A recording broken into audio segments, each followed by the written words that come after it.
prognozes vai kā rodas mīlestība. Man ir viena draudzene, kursabiedrene, kurai ir brālis, un viņa ļoti gribēja mūs iepazīstināt, bet kaut kā nekad nav izdevies. Un tad viena reize tā sanāca, ka mēs ar to brāli un vēl dažiem cilvēkiem aizgājām uz teātri. Mēs tā vienkārši parunājām, paskatījāmies ļoti jauku izrādi, nekas tāds īpašs nebija varbūt. Tad mēs aizgājām uz kafejnīcu, tur mēs arī pasēdējām, parunājām, tad vēl uz vienu bāriņu. Un jā, šķiroties, tas puisis pateica, ka viņš man noteikti vēl gribētu kaut kur uzaicināt un aizvest. Un viņš mani uzaicināja draugos, uzaicināja uz randiņu. Un jā, un tā mēs tagad arī satiekamies. Un pagājušajā nedēļā mēs kopā braucām uz jūru.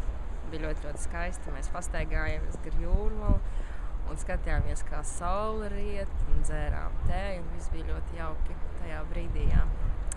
Kad saule tā laidās jūrā, nezinu, bija ļoti skaisti un mīļi. Es domāju, ka tādos brīžos arī rodas mīlestība.